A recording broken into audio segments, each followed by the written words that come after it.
Been here when it was glory hole days, and I've been here when it wasn't. Well, having said that, I want me some glory hole.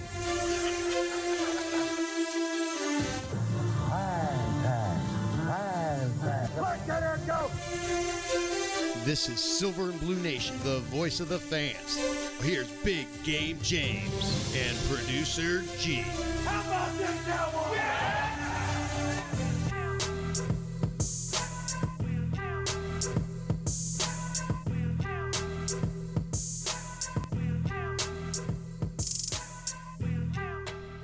Yeah. What's going on, Silver and Blue Nation? Big Game James. Producer G over here. What's up, everybody? You know how we do. We're back here talking some Cowboys news, but I want to throw something out there real quick.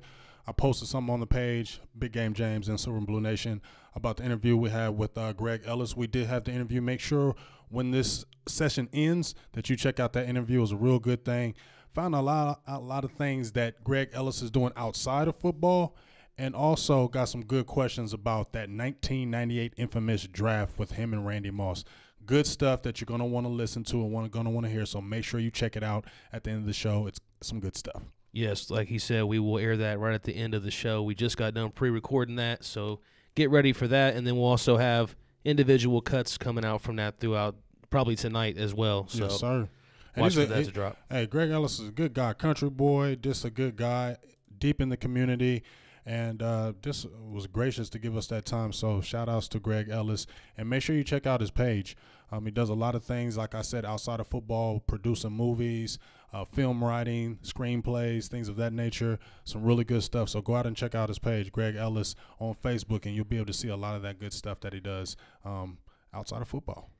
Appreciate all you guys leaving comments in Facebook Live, YouTube right now. We're live on both platforms. Silver and Blue Nation, give us a like and a share. We'd appreciate a share out there. You can become a supporter as well. You can get your supporter badge for $4.99 a month to see exclusive behind-the-scenes content, before and after shows, interviews, things of that nature. Eventually, you have to be a subscriber to get interviews like that. So that's the direction we want to move. So give us a hand. Get that supporter badge. We'd appreciate it. It'll show up in the comments so everybody can see it on Facebook.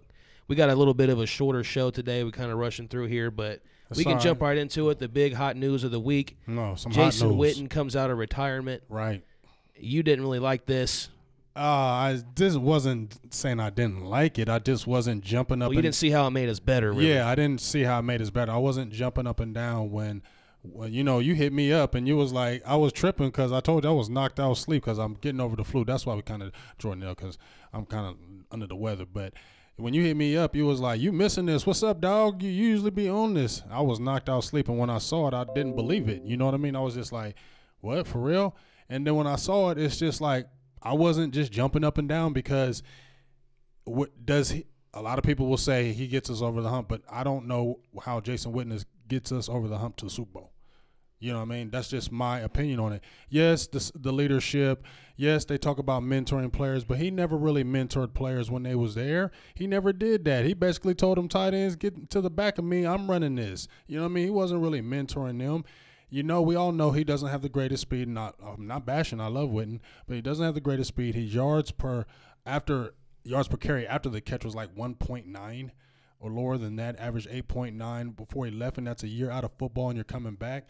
Yes, it makes us not feel like we have to go out and get a tight end now, but at the end of the day, I don't see where it just gets us over the hump to say, oh, yeah, we're Super Bowl contenders now because we got Jason Witten back. Yeah, you never really, even in that last season, I think it was 63 catches, like 500 yards and 5 touchdowns, and that was about the same production that we got combined last season from the tight ends.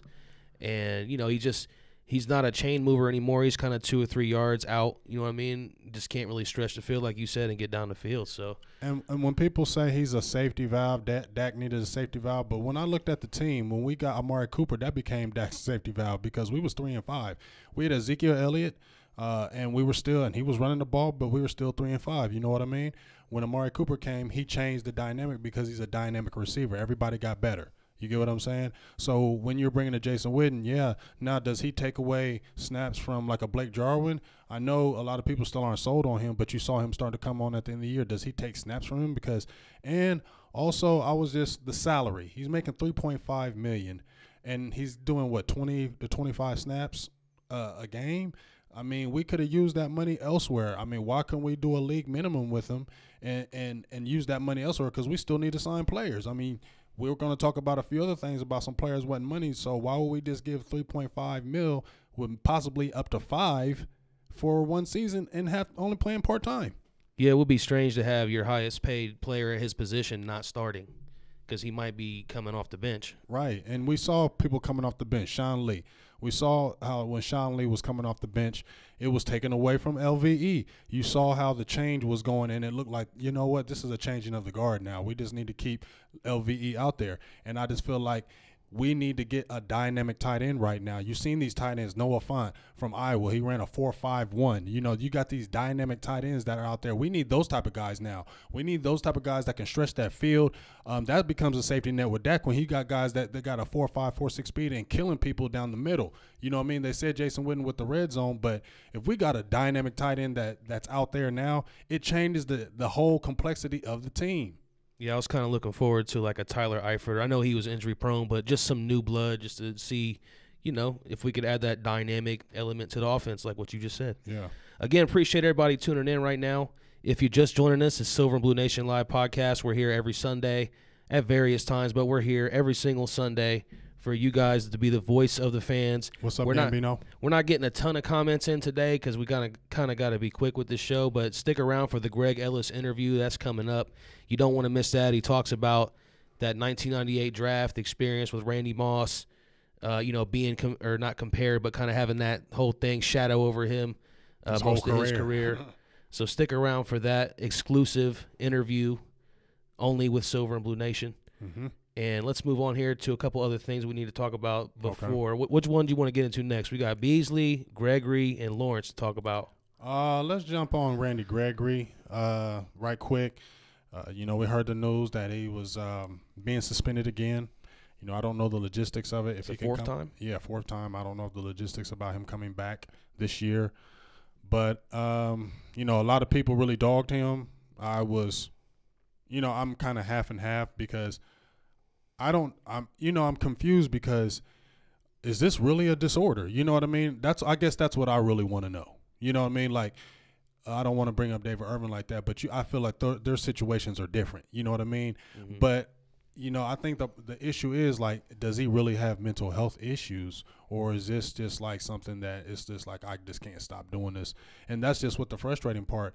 I made the video a couple weeks ago with DeMarcus Lawrence, and I was saying that I didn't trust Randy Gregory just yet. I felt like he still needed somebody, a lead dog, because he was only one time away from another suspension. And guess what happens a week later? He gets suspended. So as much as ability he had, you still couldn't trust him. I mean, you just couldn't. And now it's changed the whole dynamics of the draft. Now we have to look at a defensive end in the draft or possibly free agency, but I don't think they will go to free agency. I think they'll more so go with the draft unless you get a killer deal. Dante Fowler, this Olivia Vernier, have just, talked about they possibly could be out there, but it depends on how much they want to sign for. The cheaper way is the draft. Guys got to step up. Taco, Dorrance Armstrong Jr. But this is just a major blow to the defense because we're trying to get where we want. Yeah, I think it's time that we just cut bait from guys like him, Randy Gregory, David Irving, because you got to stop wasting those roster spots. You know what I mean? Dudes we probably could have drafted by now. One of them would have turned out, within this 4-year span or 3 years that he's been with us. Yeah. So, it's just tough because it just seems like it's never going to end. How many more chances is he going to get before he's banned for good? That's what I mean. Are we going to sit there and continue to hold on to him till that time happens? I mean, you seen Jerry. Jerry was talking about he loves playing Randy week Gregory. One, maybe. You know what That's I mean? What he said. And I don't know. This is just a crazy case to me. It just you just really wonder what's really going on behind the scenes with that. You just really want to know what's going on behind that. Is it a real major problem really in his life? That's what I really want to figure out and find out. I mean, because this is just a crazy situation right now. Just me being like a smoker myself, I can relate as far as like I understand that it'd be really hard to quit. And for me, a lot of times that's a deal breaker in a certain time. But I mean, playing in the NFL, it'd be hard for that to be a deal breaker for that. But I understand how it's so hard to stop for somebody who's heavy on it or, depends on it for their sanity, really. Mm-hmm. Well, I just think it's a situation. I wish they would change up the rules a little bit. Yeah, that's what I was just going to say. The rules in place now, so guys can't really go against it. But I really do think when they have these next league meetings or with the players' union, I don't think the players' union is so great and strong with the NFL. But if they get into that, I think it needs to be looked at because I think the stats were 33 states have medical marijuana now and 10 states it's legal. So you're eventually going to see it being legalized. You're not going to have those states be legal and then it just goes away. No, it's going to keep on pushing and pushing and pushing. So eventually it is. So they have to revisit it It makes you wonder if the players will have a case in the future to sue the NFL for all the time lost from the weed. That'll come up. Yeah, that'll come up. Although technically they'll probably be like, well, it was illegal at that time in your state or something. I don't know. But that's the rule. The rules are the rules, and if you can't play by them, there are consequences, and he hasn't been able to do it. So it looks like his career time might be running short. But which one you want to get into now? We got Cole Beasley and DeMarcus Lawrence to talk about before we show you guys this Greg Ellis interview. Let's go with DeMarcus Lawrence. No, let's save the best for last. Let's go with Cole Beasley because a lot of people think he's tripping. The report was out there, I believe, today that he wanted $20 million guaranteed. And last year he didn't sign the contract with the Cowboys because he felt they lowballed him, so he kind of just said, I'm just going to bank on myself. Now he's talking about, we're hearing that he possibly wants $20 million guaranteed. If you look at a 4-year deal, something like that, that's like $5 million a year. And he made 3.7 last year. I don't see where he gets a pay raise. I mean, he did get 65 catches, but with everybody else needing to be signed, I don't know if they throw out that $20 million guaranteed to Cole Beasley. You get what I mean? Mm-hmm. I wonder if there are any teams that have reached out and potentially looking at a trade, or if he would request a trade, if there would be any teams interested in trading, because obviously if there was some kind of trade, he'd probably have to do the contract that he wants. But it's going to be interesting to see how it shakes out. There's a lot of contract situations to get to. Well, like I said, Beasley, he's been in the media all last year, and he's got his demands, and the agent is probably telling him to put those demands out there because he will get that somewhere else. I believe he will. Now, he is going to be 30 years old, but I still think he's one of the top slot receivers in the game, and I believe he will get that money possibly guaranteed somewhere else. So he can come out and say those type of things because he can probably get that money elsewhere. And if you can get that money elsewhere, that hometown discount and that loyalty type stuff goes out the door. They're trying to get paid because this could be his last contract. It probably will be. So we'll see how that unfolds. So we'll jump into the next news, I guess, that we had lined up here, and that was the Cowboys met with DeMarcus Lawrence. Right. And they're not close on a deal. Yeah, they're not close on a deal. I myself said he was going to get tagged, so I didn't think this was going to be – this is not any surprise to me that this is happening, that he did get tagged, that he's possibly going to get tagged today is what, the 4th or the 3rd? Today's the 3rd. The 3rd. So he got to the 5th to work out a deal, and that's not happening. You know what I mean? It's not happening. They're not working out a deal yet. They said the sides are still way far apart, and I just knew this. I wasn't didn't think that this was going to happen. I knew he was going to get tagged, but when you get tagged, it doesn't mean that you're going to play on that deal. It just gives them enough time to try to work out a long-term deal before a certain time. So hopefully something like that will happen, because with Randy Gregory being out, there's a lot of good defensive ends, defensive tackles in the draft. The combine was on today, and I believe defensive ends and defensive tackles were today. So there's a lot of good guys out there that you can get in the draft this year. So, but you need DeMarcus Lawrence. I don't care. We need him, because if you lose a DeMarcus Lawrence, you lost to Randy Gregory. Man, are we feeling good with Taco Charlton and Tyrone Crawford or Dorrance Armstrong Jr. being our starting ends? I don't think so. No, we're not feeling good about that at all. You get what I'm saying? That's starting over in ground zero if that were to happen. So it is imperative that the Cowboys sign him. Yeah, maybe they should have signed him last year. You get what I mean? But there was that prove-it deal, show us another year. But now his price went up. His price would have been lower last year if you would have signed him. But now he got another year in, and now that price tag goes up. The same thing was they're talking about with Dak Prescott. Like, why don't you just let him play out his deal? But if he has another great year, that price tag goes up another year, and that's more money you have to spend. So that's just what the slippery slope is. I hope it happens, because we cannot start over and losing DeMarcus Lawrence and Randy Gregory in the same year. Appreciate everybody leaving comments on Facebook, YouTube. We're live right now. We're doing a quick live stream. We're going to show you the Greg Ellis interview in just a second that just unfolded a little bit ago. He hits on the 98 draft and the situation with Randy Moss and how that whole thing played out for him throughout his career, so stick around for that. But one final thing I wanted to get into, and I want you guys to let me know in the comments too, because I forgot about this, but it kind of ties right into what we're talking about, since we have guys out on the defensive line. And then inspiration of Jason Witten unretiring. Would you like to see the return of DeMarcus Ware? Obviously, we saw that video that he posted teasing a return. He called Romo out of the booth and, was teasing fans. But what do you think? Is he being serious? Could this be something? He says he feels good. I don't think he's being serious. I just think, crazier things have happened, but I don't believe it at all. He's been retired, 2 years now? He's been retired 2 years now. The only way you could play him as a situational pass rusher. The only way he could be an option if DeMarcus Lawrence left. But this dude is, 37 years old now? I don't care how in shape he is. These are young bucks he's going against now, right? These are 23, 24-year-olds. I know you're a monster, but you're 37 now. It doesn't matter. Certain guys can beat that age difference. You see Tom Brady, but you don't see guys playing in the late 30s in the NFL. You just don't. And there's a reason why, because their bodies are broke up. They cannot do it anymore, and those young guys are coming in younger and younger and stronger and stronger. So I just don't think this is anything. I just think that, hey, he's just a cowboy, and, I don't know why he's saying it, but I just don't see DeMarcus Ware coming back and playing with the Cowboys. Yeah, I don't really see it either, but I would like to see it. I don't know why I have a thing. I think a lot of people have this thing for just wanting to see the guys back in the uniform, back on the field, even though in your heart, like with Jason Witten, he's probably not going to be great, but it's going to be a great moment when you see him coming out with the uniform on again. But see, that's our problem, though. It's a show. The Cowboy hierarchy, or they fall in love with these players, and they fall in love with these players, and then we want to bring people back and this and that.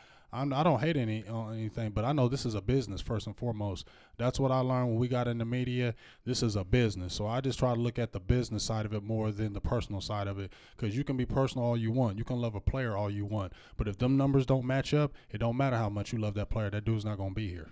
You know what? That's a perfect segue, because Greg Ellis mentioned it himself in the interview about the relationship with tenured players. how they're really favored and they'll go the extra mile for them. And you just said that, and Greg Ellis hit on that as well, and we're about to play that interview right now. So did you have any final thoughts before any word on the combine? Was there anything you liked from there, or real quick just before we get into that video? The main thing I can take from the combine, we should have been there, but money kind of disallowed it this time. But the thing I noticed in the combine, there's a lot of fast guys there. There were guys breaking records. Montez Sweet ran a 4.41 at a defensive end. I mean, you had Parrish Campbell. You had DK Metcalf. And lower figure, I didn't mean to call him a bust. I just seen these guys do astronomical, and they don't do anything to pros. But even the offensive linemen, receivers, Isabella, he's a guy that could be talked about with UMass, a little small guy. He ran like a 4.3. A lot of fast guys in this draft. Linebackers, D ends, D tackles, offensive linemen, fast. It's just crazy how you can see in the 80s guys getting drafted in the 90s, and you just see now these guys are faster than ever. You got offensive linemen that are 320-something pounds running 4.9, 4.8 40s. That is crazy. You get what I'm saying? Like, that is crazy. So that's the big thing I'm taking away from the combine. Speed, and there's a lot of it in this draft. Well, that's going to do it for us today. Like I said, it was a shorter show, but make sure you check in next week. We'll probably be hitting on some more draft, and probably be draft heavy next week, and then whatever unfolds with these contract situations. Is there any final thoughts? Because we're about to go ahead and hit that Greg Ellis interview for everybody watching right now. No final thoughts. Just can y'all pray for me? Get this sickness away from me, man. Like, I'm just, and it's cold out here. This weather is crazy, so throw a shout out for Big Game James. Get better, please. Heal, Big Game James. Well, that's it then. Look for some more content throughout the week from us. We'll try to put out some more videos. If you've seen that Earl Thomas video, that one was fire. Yeah. We'll try to do more things like that throughout the week. So yeah, we got a little something cool. Yeah, so enjoy this interview. It's Greg Ellis. It's about 10 minutes. Sit through the whole thing if you want. About halfway through, he talks about that 98 draft. And enjoy it, and we'll see you guys next week. That's it for me. That's Big Game James. And that's producer G Voltron. How about them Cowboys? Yeah!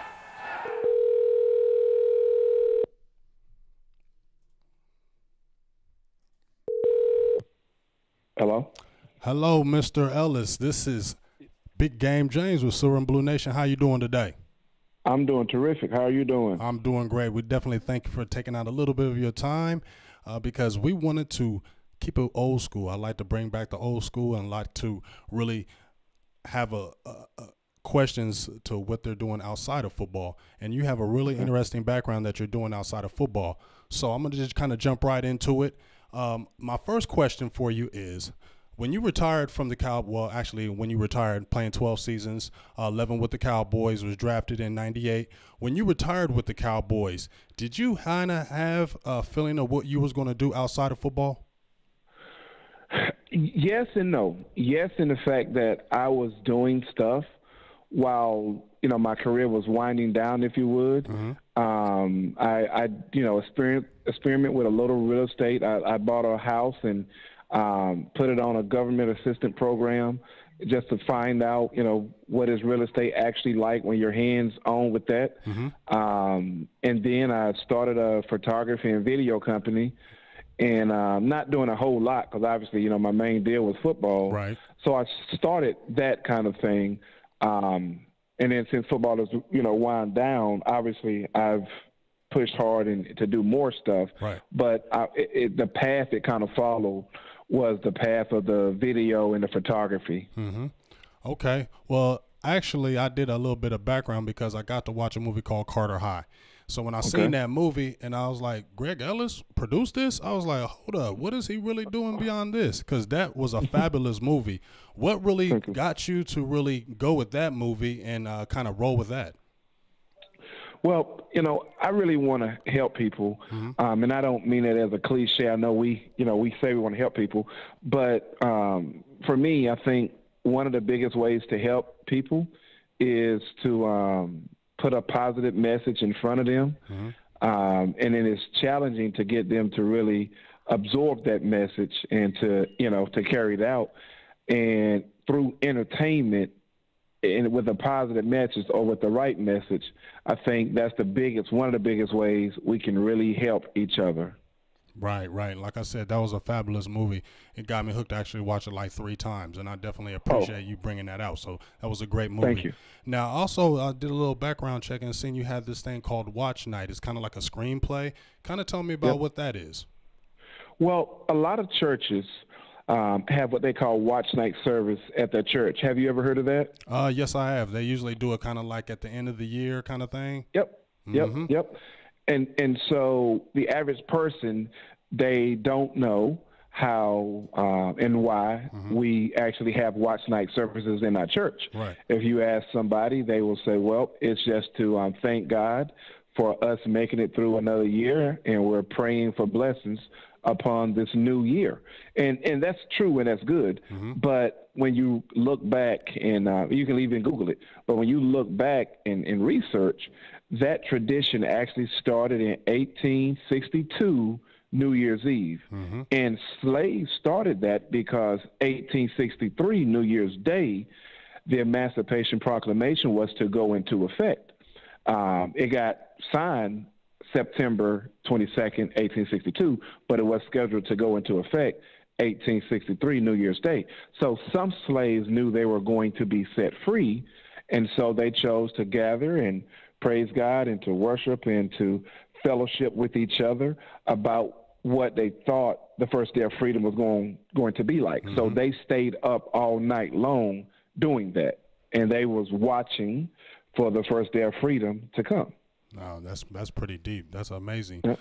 So let me ask you this. Now I know we talked a little bit earlier. I said I wasn't going to ask you a lot of football questions, but I do have one question I want to ask you, because everybody knows when I said I had Greg Ellis, was going to have Greg Ellis on the show yesterday on my page. Everybody was like Randy Moss. That's the first thing that's associated with. Did you catch a lot of flack when you were drafted, and because everybody was talking about what could have been with Randy Moss? Did you catch a lot of flack? Yeah. Like, did it seem like your whole career with that? Did it always kind of follow you?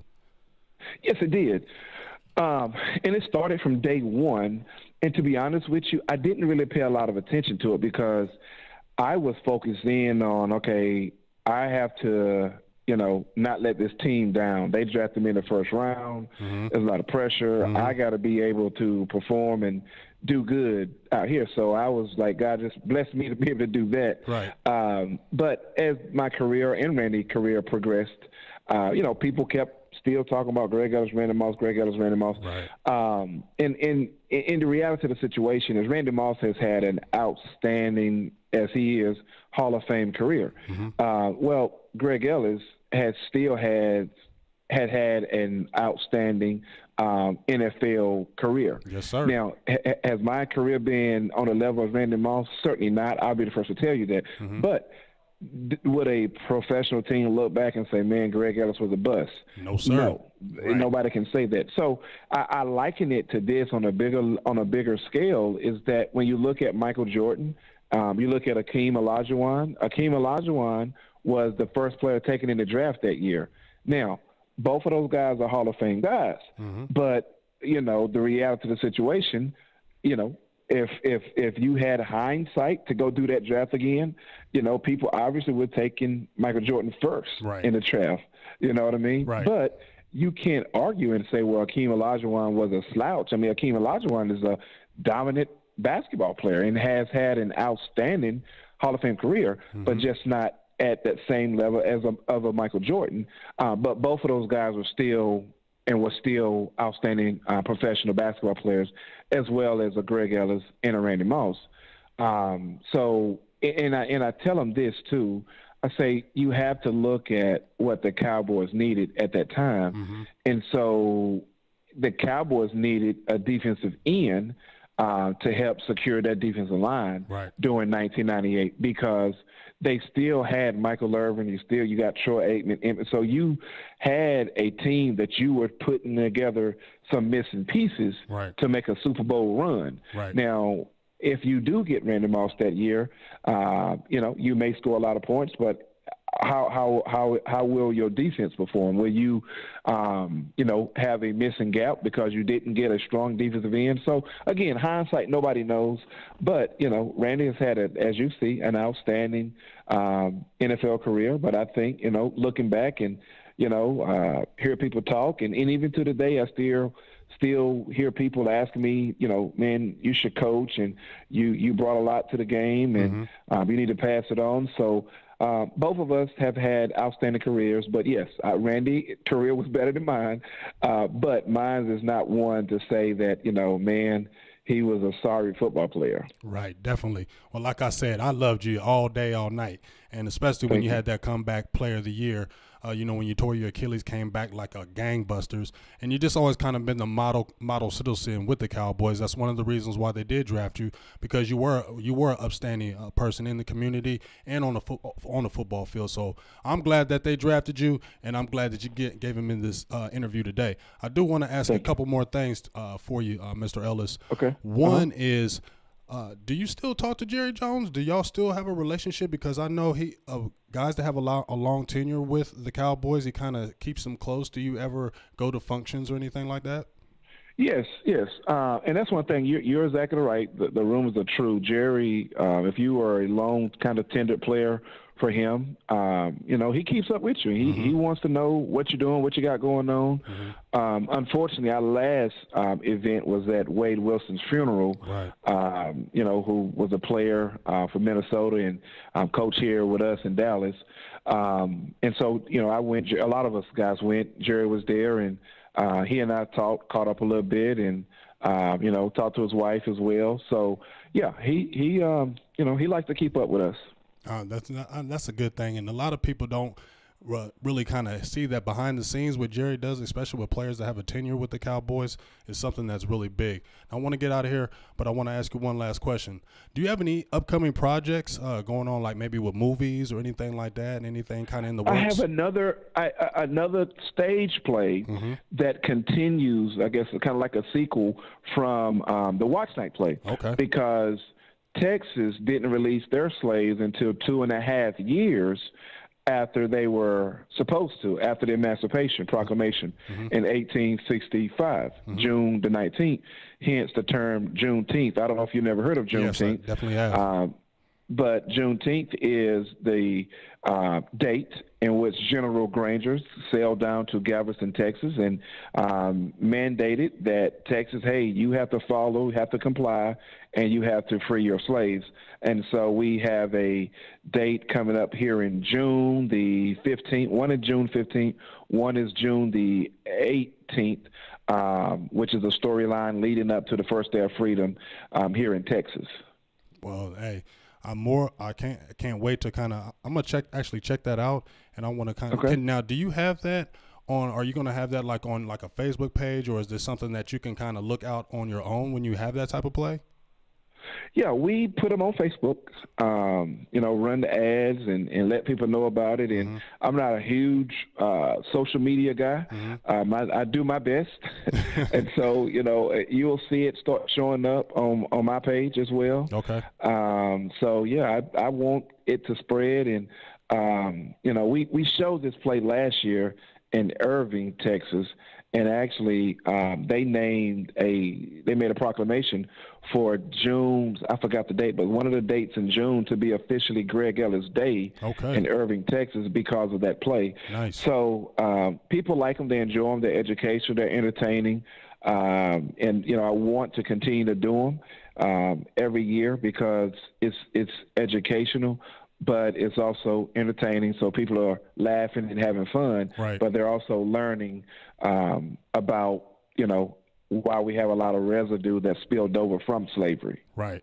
Well, I definitely thank you for your time, Mr. Ellis. It was a great talking to you and giving me that inside knowledge of what you're doing outside of football. I wish blessings upon you. And thank you. Just a lot of more success for you in the near future. And I just thank you for your time. And sitting out for a few minutes with Silver and Blue Nation. Okay, thanks a lot for having me. All right, we definitely appreciate you, and hopefully I'll be able to talk to you soon, Mr. Ellis.